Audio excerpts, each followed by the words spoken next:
লোকেরা একদল এই দলে যারা শামিল হবে না তারা বেঈমান, তারা কাফের, তারা আল্লাহকে পছন্দ করে না। ঠিক না ঠিক? কালেমা পড়া লোকের মধ্যে কোনো ভেদাভেদ না। অলরেডি বিজয় শুরু হয়ে গেছে। ইহুদিদের ব্যূহ ভেঙে মুসলমান ঢুকে পড়েছে ইসরায়েলের ভিতরে, আর ক্ষেপণাস্ত্র ফেলেছে ইহুদির বুকের উপরে। সেই দিন বেশি দূরে নয়, সারা পৃথিবী ঘেরাও করে ইহুদির বাচ্চাদেরকে ধরা হবে। মুসলমান যদি একসাথ হয় পৃথিবীতে কেউ বাঁচতে পারবে না। ঠিক কিনা? কিন্তু আমরা কখনো প্রতিশোধ নেই না। আমরা উদার। আমরা কি উদার? আমার কোরআন আমাদেরকে উদার হতে শিখিয়েছে। রাসূল সাল্লাল্লাহু আলাইহি ওয়াসাল্লাম সবচেয়ে বেশি জিহাদ প্রিয় মানুষ। 10 বছরে 80টা যুদ্ধ করেছেন। কয়টা? আমরা এক যুদ্ধের ঠেলাই শেষ। 10 বছরে 80টা যুদ্ধ করেছেন রাহমাতাল লিল। 27টাতে নিজে সেনাপতি ছিলেন, বাকি সবগুলো নিজে পরিচালনা করেছেন। সুবহানাল্লাহ বলতে ইচ্ছা করে না? তিনি বলতেন, আমি শহীদ হতে চাই, আবার জীবিত হতে চাই, আবার শহীদ হতে চাই। সুবহানাল্লাহ। এই জন্য শাহাদাতের তামান্না যারা বুকে পালন করে না এরা মুনাফিক, এরা ঈমান নিয়ে কবরে যেতে পারবে না। আমরা শহীদ হতে চাই। রাজি আছেন কিনা? হাত তুলে দেখা দাও মুসলমান। আপনারা দেখেছেন এতদিন কি অত্যাচার তারা করেছে। আমরা ধরি না, ধরলে আর ছাড়ি না। মুসলমান যখন একজন হাত তোলে, আল্লাহ বলছেন ইয়াকুনা 20 সাবিরুনা ইয়াগলিবু মিয়াতাইন, সূরা আনফাল। তোমাদের মধ্যে যদি 20 জন ধৈর্যশীল হও, আমি 200 কাফেরের উপর বিজয় দান করে দেব। আবার কোথায় মারতে হবে সেটা বোধহয় কোরআনে নাই, আছে না?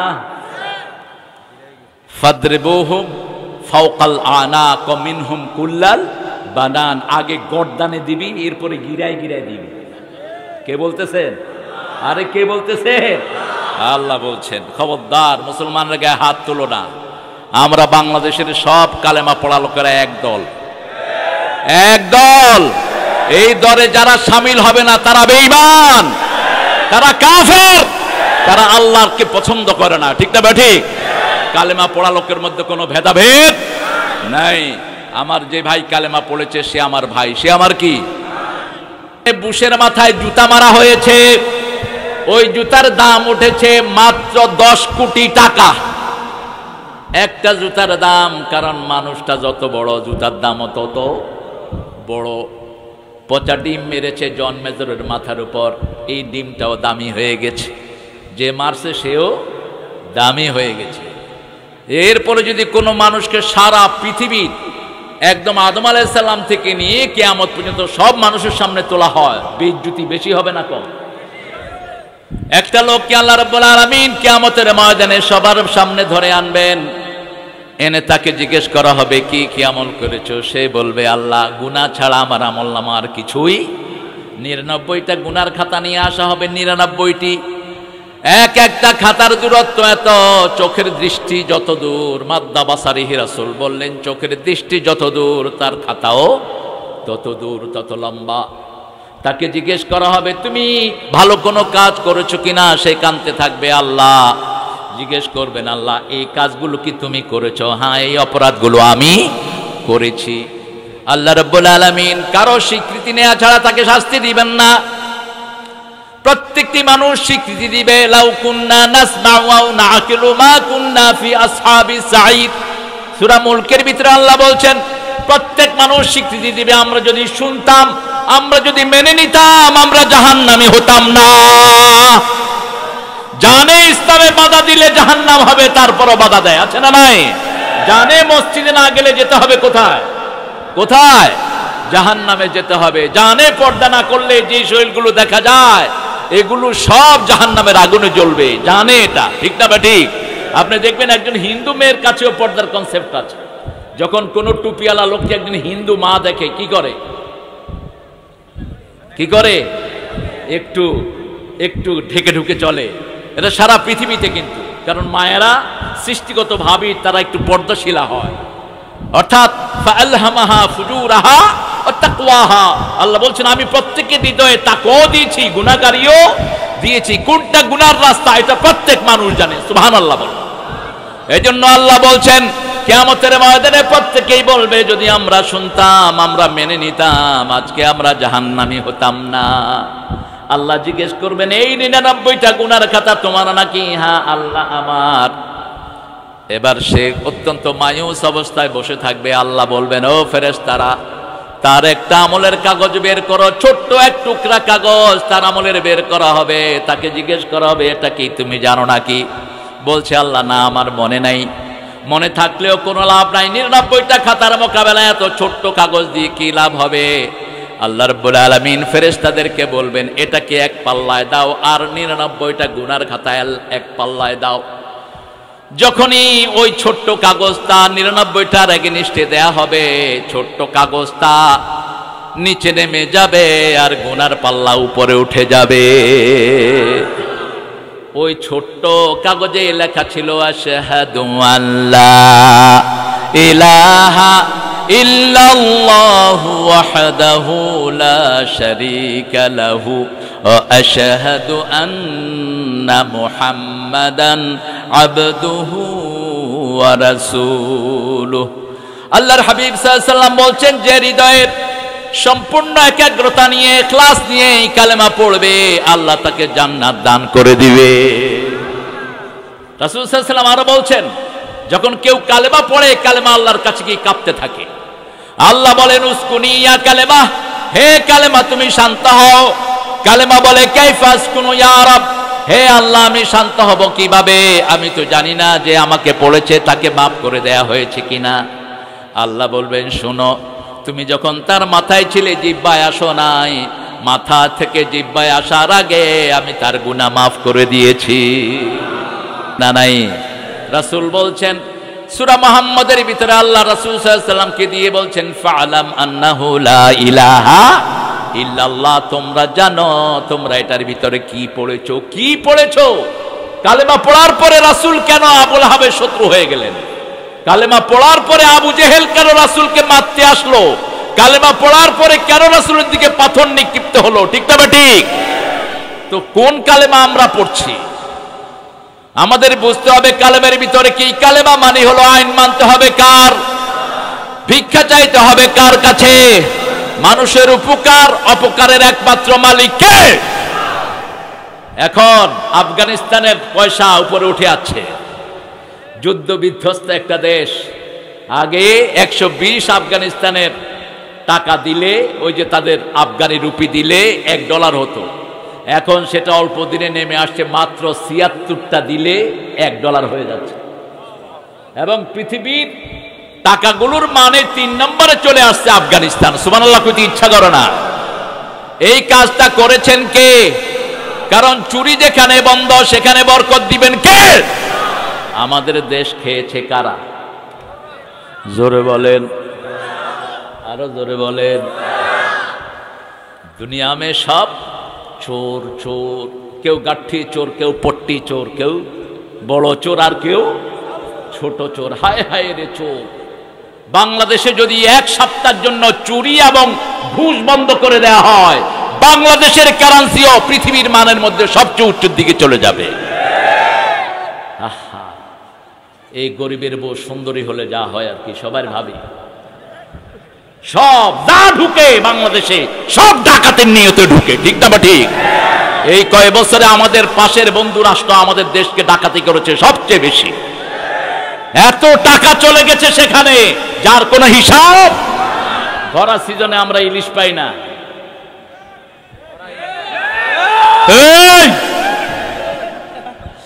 আমরা ইলিশ পাই না। তবে শোনো, স্বাদের মালিক কে? তোমরা যেগুলো পাও সেগুলোর স্বাদ আল্লাহ কেড়ে নিয়ে যায়। স্বাদ থাকার জন্য পড়তে হবে লা ইলাহা মুহাম্মাদুর রাসূলুল্লাহ। বেশ কিছু ভাই ওপার থেকে আসলেন, এসে এক হোটেলে ইলিশ মাছ খাচ্ছেন। তো আমি ওখানে এক ক্যাবিনে বসা। ভাই বলছেন, ভাই আপনাদের ইলিশে এত মজা কেন? তো মেসিয়ার বলছে, দাদা আপনি কোথায় থেকে এসেছেন গো? বলছে আমি ওই পার থেকে এসেছি। বুঝেছে? আমাদের ইলিশ তো এত মজা লাগে না গো। তো মেসিয়ারটা খুব নামাজি ছিল, বলছে আমরা নামাজ পড়ি তো এই জন্য আল্লাহ মজা বাড়ায়া দেয়। আমাদের নদীর মাছে মজা বেশি না কম? কে দিয়েছেন? আল্লাহ দিয়েছেন। সে আল্লাহ রাব্বুল আলামিন বলছেন তোমরা কালেমাটা জানো। কালেমার ব্যাখ্যা আল্লাহ করেছেন সূরা বাকারার 255 নম্বর আয়াত। কোন আয়াতটি সেটা? সবচেয়ে দামি আয়াত কোরআন শরীফের কোনটি? আয়াতুল, এটা সূরা বাকারার 255 নম্বর আয়াত। আল্লাহ বলছেন, এই আয়াতের ভিতরে আল্লাহ ব্যাখ্যা করেছেন লা ইলাহা ইল্লাল্লাহু মুহাম্মাদুর। এটার ব্যাখ্যা আল্লাহ করেছেন আল্লাহু লা ইলাহা ইল্লা হুয়াল হাইয়ুল কাইয়্যুম লা তাআখুযুহু সিনাতুন ওয়ালা নাওম। আল্লাহ বলছেন আমার নাম আল্লাহ। আল্লাহর নাম কি? আল্লাহু লা ইলাহা ইল্লা হুয়াল হাইয়ুল কাইয়্যুম। তিনি চিরস্থায়ী চিরঞ্জীব। সুবহানাল্লাহ। এবার চিরস্থায়ী কাকে বলে, চিরঞ্জীব কাকে বলে এটার ব্যাখ্যা করেছেন চিরঞ্জীব তিনি কখনো ঘুমান না। লা তাখুযুহু সিনাতুন, যিনি জীবন্ত থাকবেন। তিনি যদি ঘুমান, ঘুমের সময় তো তিনি আর জীবন্ত থাকতে পারলেন না। যেমন একজন বড় মানুষের সাথে একজন ঠাকুরের বহস হচ্ছে। ঠাকুরকে তিনি বলছেন আপনাদের মন্দিরগুলোতে কোনো আওয়াজ নাই, কারণ জানেন নাকি? ঠাকুর বলছে না, কারণ জানি না। বলছে আপনাদের দেবতাও মরা, অনুসারীরাও মরা। আমাদের আল্লাহ জীবন্ত, আমরাও জীবন্ত। মসজিদে গেলে আওয়াজ আছে না নাই? প্রথমে আল্লাহু আকবার, ঠিক না বা ঠিক? সামি আল্লাহু লিমান রব্বানা লাকাল। আর তেলাওয়াত বোধহয় নাই। মুসলমান আছে যেখানে আওয়াজ আছে সেখানে, কারণ মুসলমানদের রব হলেন জীবন্ত, চিরজীবন্ত। সুবহানাল্লাহ। এখন অনেক নেতা আমরা মানি যেই নেতারা দুনিয়াতে জীবিত নাই। আচ্ছা, আপনার সেনাপতি যদি মরে যায় আপনি কি জিততে পারবেন? তা আপনি অমুকের সৈনিক হন কেমনে? আপনার সেনাপতি তো মরে গেছে, আপনি আপনার জিতবেন কেমনে? আমাদের একজন মালিক, তিনি কে? আমরা কার শূন্য? কার সৈনিক? রাসূলের সৈনিক হবেন না। কার সৈনিক হবেন? আল্লাহর সৈনিক। রাসূল তো কোনো সাহাবী বলেন নাই আমি নবীর সৈনিক, একজনও না। আলা ইন্না হিজবুল্লাহি হুমুল গালিবুন। কার সৈনিকেরা বিজয় লাভ করবে? কার সৈনিক? আল্লাহর সৈনিক। সৈনিক হলো দুই প্রকার, এক হলো শয়তানের, আরেকটা হলো আমরা। কার সৈনিক? শয়তানকে কিয়ামত পর্যন্ত হায়াত দিয়েছেন কে? শয়তান জীবন্ত থাকবে ইলা ইয়াউমি ইউবাসুন। সাইয়েদনা নূহ আলাইহিস সালামের নৌকাতে আজকে পড়ছিলাম, নূহ আলাইহিস সালামের নৌকার ঘটনাটি। নৌকাটি কত লম্বা ছিল জানি? 80 গজ। কত গজ? 80 গজ লম্বা, 50 গজ চওড়া। আর ওই সামনের মুখটা ছিল 30 গজ উঁচু। কয় গজ? 30 গজ। 3 তালা বিশিষ্ট ছিল। কয় তালা? আল্লাহ বলেছেন শাল গাছ দিয়ে নৌকাটা বানাবা। কি গাছ? শাল গাছ দিয়ে বানাবা। এটা অনেক কাহিনী আছে বাইবেলে এবং অন্যান্য ত্রিতত্ত্বতে অনেক কাহিনী এসেছে যে মানুষ এখানে পায়খানা করছে। কি করছে? পায়খানা করছে। আবার ওই পায়খানা সাফ করছে কারা? হ্যাঁ, কারণ নৌকা যদি ভিজা না হয় তাহলে নৌকা একটু কম লাস্ট করে। ওটাকে ভিজাইছে একদম, এমন হাগা হাঁকছে ওরা, ভরে ফেলছে। এক বুড়া বেটি হাঁকতে গিয়ে পড়ে গিয়ে যুবতী হয়ে গেছে। এটাকে অনেকে কল্প কাহিনী বলেছে। এটা জাস্ট আপনাদের বুঝার জন্য বলছি, তারগীবের জন্য। যারা ইসলামের অনিষ্ট করতে চায় তাদেরকে দিয়েই আল্লাহ ইসলামটাকে আবার পরিপূর্ণতা দান করেন, ঠিক কিনা? খবরদার ইসলামের অনিষ্ট করতে চাইবা না, তাহলে তুমি নিজে ধ্বংস হয়ে যাবা। এই পায়খানা তারাই করলো, আবার তারাই এটা খাইলো, ঠিক না বা ঠিক? কি হিসাবে খাইলো? কি হিসাবে? ওষুধ হিসাবে গেছে, তবারক হিসেবে গেছে। হ্যাঁ, এখন মাজারে যায়, খায় জিনিসপত্র। নাউজুবিল্লাহ বলবেন না? আল্লাহ ছাড়া যাদের নামে মানত করা হয় এগুলো শিরক। এগুলো কি? শিরক। কোন কবরে এই নিয়তে যাবেন না কবরের লোকটা আমার জন্য কিছু করবে, হারাম। বরং কবরের পাশ দিয়ে যাওয়ার সময় তাকে একটা সালাম দেন, যাতে তার কবরে আল্লাহ শান্তি বর্ষণ করে, ঠিক কিনা? বলছে প্রত্যেক জিনিস এক জোড়া করে উঠাও। নূহ আলাইহিস সালাম বললেন আমি কিভাবে চিনবো কোনটা পুরুষ কোনটা নারী? আল্লাহ রাব্বুল আলামিন বললেন তুমি 2 হাত তুলবা। 2 হাত তুলে বাম হাত যখন ইশারা করবা মেয়েরা ঢুকবে, ডান হাত ইশারা করবা ছেলেরা ঢুকবে। এখন তিনি দাঁড়িয়ে ইশারা করছেন নৌকায় ওঠার জন্য, দেখে যে কেউ ওঠে না। বলছে আল্লাহ কই, কেউ তো আসে না। কয় নিচের দিকে তাকাও, তাকিয়ে দেখে প্রথম পিঁপড়া ঢুকতেছে। কি ঢুকতেছে? পিঁপড়া। সুলাইমান আলাইহিস সালামের কথা, সুলাইমান আলাইহিস সালামের কথা বলেছেন কে? পিঁপড়া কথা বলেছেন, পিঁপড়া ঢুকতেছে। এরপরে পিঁপড়ার পরে সাপ আসলো। মূসা আলাইহিস সালাম সাপ দেখে দৌড় দিলেন, ঠিক না বা ঠিক? ঠিক তেমনি সব নবী সাপ আছে যেখানে ভয় আছে সেখানে। আল্লাহ রাব্বুল আলামিন কে নূহ আলাইহিস সালাম বলেন আল্লাহ সাপ। কয় তুমি চিন্তা করো না, এই সাপ যতক্ষণ নৌকায় থাকবে তার মধ্যে বিষ থাকবে না। এরপরে আসলো সিংহ। বলছে আল্লাহ বনের রাজা সিংহ হাজির। বলছে তুমি কি ভয় পাচ্ছ? হ্যাঁ ভয়ের তো জিনিস। বলছে মাথায় হাত দাও। মাথায় হাত দিয়ে দেখে সিংহের মাথা খুব গরম। আল্লাহ রাব্বুল আলামিন কে নূহ আলাইহিস সালাম বললেন মাথা গরম কেন? আল্লাহ রাব্বুল আলামিন বলেন এটার নাম হুমা। হুমা মানে হলো বুখার, জ্বর। জ্বর হলে মানুষ কি হয়? ক্লান্ত হয়ে যায়। বলছে সিংহের গায়ে আমি জ্বর দিয়ে দিলাম, সিংহ নৌকা থেকে নামার আগ পর্যন্ত আর সবল হবে না, এই ক্লান্তই থাকবে। রাসূল সাল্লাল্লাহু আলাইহি ওয়াসাল্লাম বলছেন প্রচন্ড জ্বরে যারা মারা যায় তারা বেহেশতি, তারা শহীদ। সুবহানাল্লাহ বলতে ইচ্ছা করে না? হার্ট অ্যাটাকে যারা মারা যায় তারা কি? শহীদ। কিন্তু কি থাকতে হবে? লা ইলাহা মুহাম্মাদুর। গত কয়েকদিন আগে দেখলাম একজন হিন্দু বড় পুরোহিত বলছেন আমাদের সবগুলো কিতাবে অন্তিম একটা বাক্য আমাদেরকে শিখায়। ঋগ্বেদ, অথর্ববেদ, যজুর্বেদ, কল্কি, পুরাণ, মহাভারত, গীতা, এই সবগুলোতে মৃত্যুর সময় যেন আমরা একটা কালেমা পড়ি, তাহলে আমাদের চিরন্তন জীবন সুখের হয়ে যাবে। উনি বলতেছেন সেই কালেমাটা হলো ওয়াল্লে ওয়াল্লে লা ইলাহা ইল্লাল্লাহ মুহাম্মাদুর রাসূলুল্লাহ লং। সুবহানাল্লাহ কইতে ইচ্ছা করে না? শেষ কালেমা যার হয় লা ইলাহা মুহাম্মাদুর, তাকে মাফ করে দিবেন কে? এইভাবে প্রত্যেক প্রাণী উঠলো, সব শেষ প্রাণী উঠলো। গাধা কি উঠলো? গাধা। গাধার মাথা ঢোকানো হলো কিন্তু পিছনের সাইড উঠে নেই। আল্লাহ রাব্বুল আলামিনকে নূহ আলাইহিস সালাম বললেন গাধার অর্ধেক উঠেছে, অর্ধেক উঠে নেই। বলছে জিজ্ঞেস করো কি হয়েছে। গাধা বলছে আমাকে কে যেন পিছের থেকে টেনে রেখেছে। নূহ আলাইহিস সালাম জিজ্ঞেস করলেন কে তুমি? বলছে আমি মিস্টার ইবলিস। যারা ইসলাম বিরোধী তাদের লেজ টেনে ধরে, গাধা হলো তাদের লেজ টেনে ধরে। গাকে টানে তার নাম গাধা। তার নাম কি? গাধা।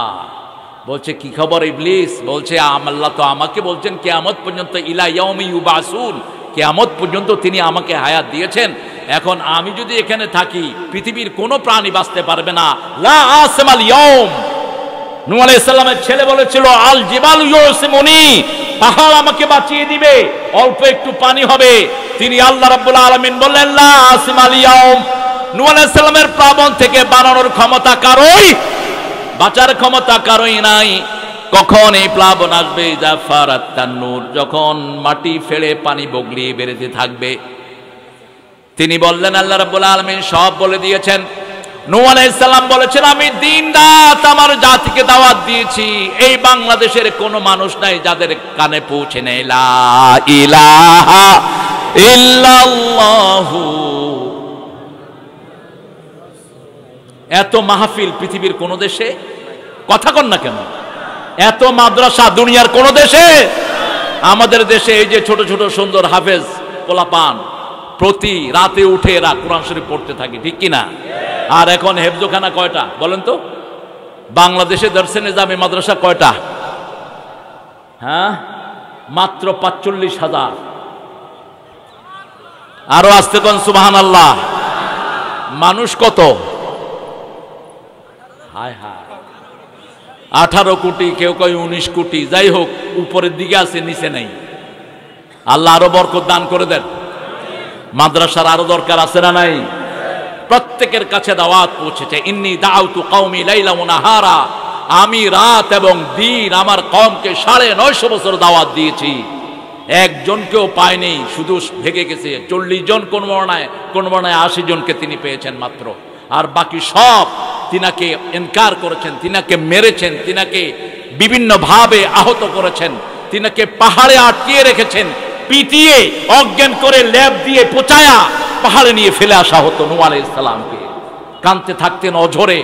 নূহ শব্দের একটি অর্থ হলো কান্না করা, খুব বেশি তিনি কাঁদতেন। সেই নূহ আলাইহিস সালাম ওনার প্লাবনে কাবাঘর পর্যন্ত ধ্বংস হয়ে যায়। তবে কাবাঘর আল্লাহ ধ্বংস করেন নাই, কিছু ফেরেশতা দিয়ে আল্লাহ চতুর্থ আসমানে কাবাঘরকে তুলে নিয়ে গেছেন।